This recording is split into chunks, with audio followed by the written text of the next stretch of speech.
What if I told you that a 2,000-year-old poem contains detailed descriptions of genetic manipulation, quantum physics, and evidence that we might be living inside a simulation?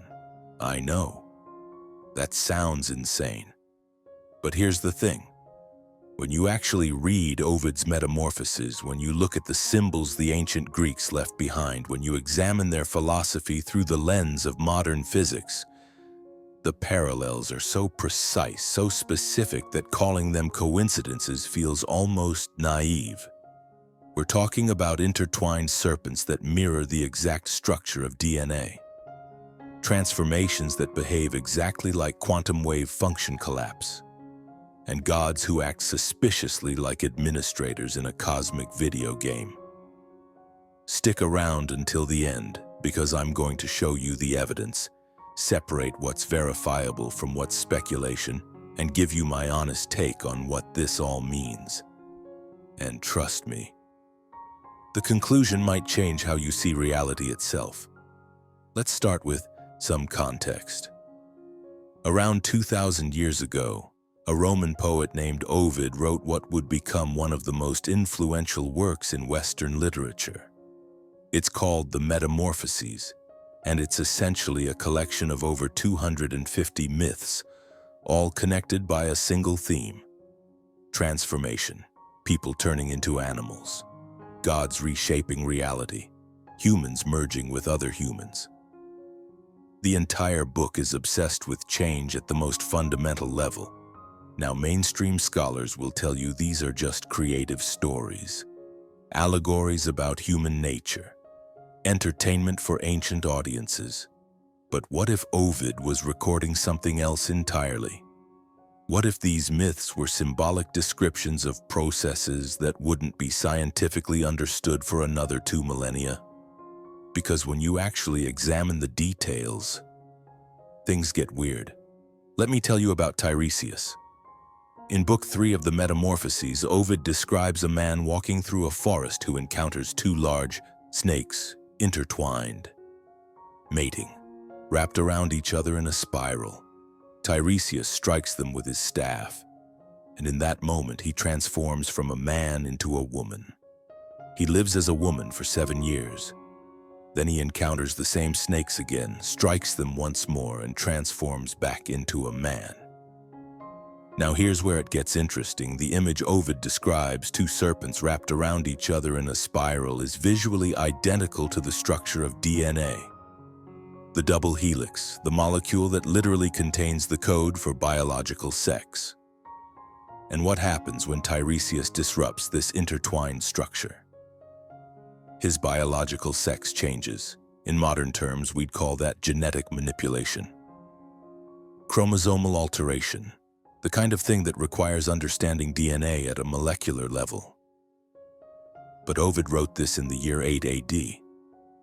Watson and Crick wouldn't discover the double helix structure until 1953, so how did he know? And it's not just Tiresias. Look at the Caduceus, the staff of Hermes. 2 serpents wrapped around a central rod spiraling upward. This symbol is over 4,000 years old, with roots going back to the Sumerian god Ningish-Zida, who was literally depicted with 2 serpent heads growing from his shoulders. The Greeks adopted this symbol, the Romans spread it throughout their empire, and today it's still used as a symbol of medicine and healing. But here's what's fascinating. The Caduceus doesn't just vaguely resemble DNA. The proportions, the spiral pattern, the way the 2 strands wind around a central axis, it's structurally accurate. Now, mainstream science will tell you this is retrospective pattern matching, that we're seeing what we want to see. And maybe that's true, but consider this. Why would ancient cultures independently develop a symbol of 2 intertwined serpents to represent life, healing, and transformation? Why serpents specifically? Why intertwined? Why spiraling? Unless they were encoding something they actually understood. Now let's talk about the hybrids. Greek mythology is absolutely filled with creatures that combine different species. The Minotaur, half man, half bull. Centaurs, human torsos on horse bodies. The chimera, a lion with a goat's head growing from its back and a serpent for a tail. Pegasus, a horse with wings. Modern biology would call these chimeras, organisms containing cells from two or more distinct genetic lineages. And while we can't create a literal minotaur today, we absolutely can create chimeric organisms in laboratories. We've done it with mice and rats. We've grown human organs inside pigs. The technology exists. The concept is real. So when the Greeks described gods creating hybrid creatures, were they imagining fantasy? Or were they describing something they had witnessed? Something from a previous civilization, perhaps? Or something they were told by beings with knowledge far beyond their own? Because here's the thing about the metamorphoses: the transformations aren't random, they follow rules, they have mechanisms. Gods don't just wave their hands. They interact with the fundamental nature of living things, almost like their editing code. And then there's Hermaphroditus. In Book 4, Ovid tells the story of a beautiful youth, the son of Hermes and Aphrodite. A water nymph named Salmacis becomes obsessed with him. When he rejects her advances, she prays to the gods for them to never be separated. The gods answer. Their bodies literally merge into one being. Two distinct genetic lineages fused permanently into a single organism. In modern medicine, we call this chimerism. It happens naturally when fraternal twin embryos fuse in the womb, creating a person with two complete sets of DNA. Some people have different colored eyes because of this. Some have organs with completely different genetic profiles than the rest of their body. Ovid described this process 2,000 years ago, not as a medical condition but as divine intervention, as if the gods had access to technology that could merge two separate genetic codes into one functional organism. The question is, where did this idea come from? But DNA is just the beginning. Because when you dig deeper into Greek philosophy and mythology, you find something even more unsettling. Descriptions of reality itself that sound less like ancient superstition and more like a physics textbook, specifically quantum physics, the branch of science that deals with the smallest scales of existence, where particles can be in two places at once, where observation changes outcomes, where reality itself seems to be flexible. And the Greeks? They were talking about this stuff 2,500 years before the double slit experiment. Keep that in mind. Around 500 BC, a Greek philosopher named Heraclitus made a claim that would have sounded crazy to his contemporaries. He said that everything is in constant flux, that nothing is permanent, that even solid objects are actually processes, constantly changing at a level we can't perceive. His famous quote, "You cannot step into the same river twice, because the water is always moving.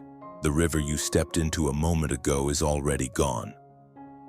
Now this sounds like poetry, philosophy, abstract thinking. But here's what quantum field theory tells us. Matter isn't solid. Particles are actually excitations in underlying quantum fields. Everything is vibration. Everything is process. Even the atoms in your body are in constant motion, constantly being replaced, constantly changing. Heraclitus didn't have particle accelerators, he didn't have electron microscopes, but somehow he arrived at the same conclusion that modern physics would confirm 2.5 millennia later. Reality is flux. Stability is an illusion. How did he know? And then there's Democritus. Around 460 BC, this Greek philosopher proposed that all matter is made of tiny indivisible particles he called atoms. These atoms, he said, move through empty space, combining in different arrangements to create everything we see. He had no way to test this, no experiments, no technology, just pure reasoning. And he was right. Modern atomic theory confirms that matter is indeed made of discrete particles, that the properties we observe, color, temperature, texture, all emerge from atomic arrangements, that there's mostly empty space between these particles. Democritus figured this out by thinking about it. In an age of bronze tools and oil lamps, the mainstream explanation is that he got lucky, made a good guess. But when you combine this with Heraclitus, with the DNA symbolism, with everything else we're about to discuss, luck starts to feel like an inadequate explanation. Now I need to explain something about quantum physics before we go further, because this is where things get really strange. In the early 20th century, scientists performed what's called the double slit experiment. They fired particles like electrons at a barrier with two slits in it. Behind the barrier was a screen that would show where the particles landed. Here's what should have happened. The particles should have gone through one slit or the other and created two bands on the screen. Here's what actually happened. The particles created an interference pattern, bands of light and dark like waves overlapping, as if each particle went through both slits simultaneously and interfered with itself. But here's the really weird part. When scientists added a detector to see which slit the particle went through, the interference pattern disappeared. The particles started behaving normally, going through one slit or the other. The act of observation changed the outcome. Let me say that again. Looking at something changed how it behaved. Reality responded to being watched. This is called wave function collapse, and it's one of the most unsettling discoveries in the history of science. And it gets weirder. Quantum entanglement is a phenomenon where two particles become linked, connected, so that measuring one instantly affects the other no matter how far apart they are. Einstein called this spooky action at a distance. He didn't like it. It seemed to violate everything we understood about how the universe works. But it's real. We've proven it. We use it in quantum computing right now. Two particles once entangled share a connection that transcends space. Measure one, and you instantly know the state of the other, even if it's on the other side of the galaxy. Now think about those intertwined serpents again. Two separate entities wrapped around each other, connected. Disturb one and you affect both. The Greeks didn't have a word for quantum entanglement, but they had a symbol for it. Now let's go back to Ovid. In the Metamorphoses, transformations don't happen gradually, they happen suddenly, instantaneously. One moment Daphne is a woman running from Apollo, the next moment she's a laurel tree. No transition, no process, just change. This is exactly how wave function collapse works. In quantum mechanics, a particle exists in superposition, multiple states at once, multiple possibilities, and then observation forces it to choose, to collapse into one definite state. The transformation is instantaneous, there's no in-between. When Arachne challenges Athena and loses, she doesn't slowly grow extra legs. She collapses from human to spider in a moment. When Actaeon sees Artemis bathing, he doesn't gradually become a stag, he transforms instantly. These aren't just stories about change. They're descriptions of reality snapping from one state to another, possibilities collapsing into actuality. And in every single case, there's an observer, a god, watching, deciding, collapsing the wave function. This is where it gets really interesting. In quantum mechanics, the observer plays a crucial role. Observation collapses possibilities into reality. Without observation, particles exist in superposition. With observation, they become definite. Now look at Greek mythology. What do the gods do? They watch, they observe. And when they observe, reality changes. Apollo observes Daphne, she transforms. Athena observes Arachne's hubris, she transforms. Artemis is observed by Actaeon, he transforms. The gods don't just cause transformations, they witness them into existence. Their observation is what makes the change real. This is the observer effect, described in mythological terms. 2,000 years before quantum mechanics. And here's the really unsettling implication. If observation collapses reality and the gods are the observers, then the gods aren't just powerful beings in the story. They're the ones rendering the simulation. In 2003, philosopher Nick Bostrom published a paper that shook the scientific community. He argued that at least one of three things must be true. Either humanity goes extinct before developing simulation technology, or advanced civilizations choose not to run simulations, or we are almost certainly living in a simulation right now. The logic is simple. If it's possible to simulate conscious beings, and if advanced civilizations would want to do this, then the number of simulated beings would vastly outnumber real ones. Which means statistically, you're probably simulated. This isn't fringe science. This is a serious philosophical argument that physicists and philosophers are still debating. And here's what's fascinating. The quantum observer effect fits perfectly into simulation theory. Why would reality only become definite when observed? Because a simulation doesn't need to render what no one is looking at. It's computational efficiency. Only collapse the wave function when someone's watching, just like a video game only renders what's on screen. Now think about the Greek gods through this lens. Zeus sits at the top of the hierarchy. He has the most power. He can override other gods. He makes the final decisions about reality. In simulation terms, he's the administrator, the super user, the one with root access. The other gods have limited permissions. Athena can transform mortals, but she can't overrule Zeus. Poseidon controls the seas, but not the sky. Each god has a domain, a set of functions they can execute. This is exactly how you'd structure permissions in a complex system. Different users with different access levels, a hierarchy of control. And mortals, we're the players, or maybe the non-player characters. We exist within the rules. We can't break them. We can only experience what the system allows. When Prometheus gives humans fire, he's essentially sharing admin privileges with regular users. And what happens? Zeus punishes him.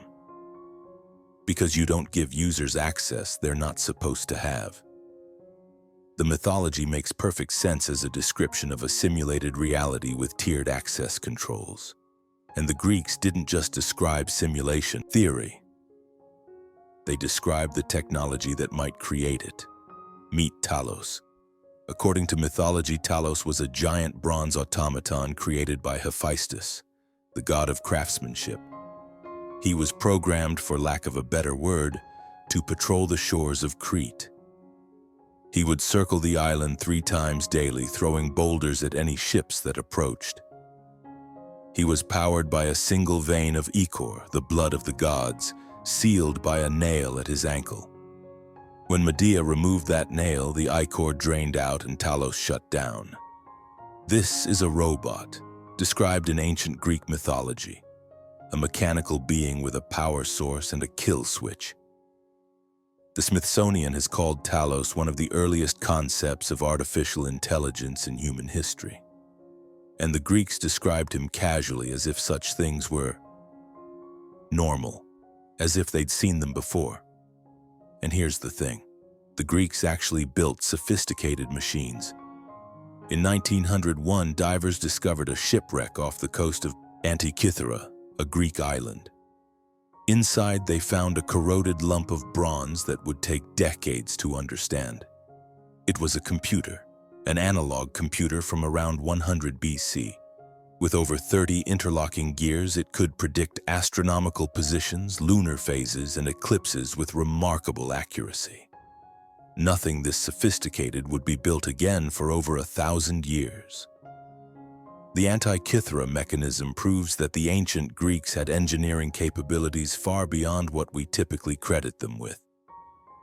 They understood complex mechanical systems. They could build precision instruments. So when their myths describe automatons and divine technology, maybe they weren't entirely imagining things. Maybe they were describing what they knew was possible. And then there's Greek fire. a Byzantine weapon so advanced that its formula was kept as a state secret. It could be projected like a flamethrower. It burned on water. Ships couldn't extinguish it, and we still don't know exactly how it worked. The recipe was lost. This proves something important. Advanced knowledge can be lost. Civilizations can possess technology that later generations can't replicate or even understand. So when we look at Greek myths and see descriptions of genetic manipulation, quantum physics, and simulation theory, we can't automatically assume they were just making things up. They might have been preserving knowledge from somewhere or someone. All right, so is any of this actually true? Let me be honest with you about what we know for certain versus what's speculation. What's verifiable? The Tiresias myth does describe intertwined serpents, and the visual similarity to DNA is striking. The Caduceus symbol is over 4,000 years old and does resemble a double helix. Heraclitus and Democritus did propose ideas that align with modern physics. The Antikythera Mechanism proves the Greeks had sophisticated technology. Greek fire was real and its formula was lost. What's speculation? That the Greeks intentionally encoded scientific knowledge in their myths. That they had contact with advanced beings or civilizations. That the similarities to DNA and quantum physics are anything more than coincidence. The mainstream scientific view is that these are examples of retrospective pattern matching. We're seeing what we want to see. Humans are pattern-seeking creatures, and we can find connections anywhere if we look hard enough. And that's a fair criticism. But here's my problem with that explanation. It doesn't account for the density of these parallels. One coincidence, sure. Two, maybe. But when you have intertwined serpents matching DNA, instant transformations matching wave function collapse, observer-dependent reality matching quantum mechanics, and hierarchical gods matching simulation architecture, at some point coincidence becomes the less likely explanation. So here's my honest take. I think there's something here, and I don't think it's coincidence. Whether the Greeks had contact with advanced beings, whether they inherited knowledge from a lost civilization, or whether they simply had access to insights we don't fully understand. Something was going on. The precision of these parallels is too specific. The Tiresias myth doesn't just mention snakes, it mentions intertwined snakes whose disruption causes biological sex change. That's not a vague similarity to DNA. That's a description of genetic manipulation. The transformations in Ovid don't just happen. They happen instantly, triggered by observation, exactly like wave function collapse. That's not a loose metaphor, that's quantum mechanics, and the structure of the Greek pantheon with its hierarchical permissions and domain-specific powers maps perfectly onto how you design a simulated reality with multiple administrators. I'm not saying the Greeks had particle accelerators, I'm not saying they were running CRISPR experiments, but I am saying that their myths contain information that shouldn't be there, knowledge that wouldn't be scientifically confirmed for 2,000 years. And that deserves our attention. Because if they were right about atoms, if they were right about constant flux, if they were right about the structure of life itself, what else were they right about? Maybe reality really does respond to observation. Maybe we really are living in something like a simulation. Maybe the gods weren't mythology at all. Maybe they were a warning or an instruction manual. What do you think? Were the Greeks encoding advanced knowledge in their myths? Or am I seeing patterns that aren't there? Drop your thoughts in the comments. I genuinely want to know what you believe. And if you want more deep dives like this where we pull back the curtain on history's biggest mysteries, hit that subscribe button and the notification bell. We've got a lot more to uncover together. Until next time, stay curious. And remember, you're stronger than they want you to believe. Once you see it, you can't be controlled by it.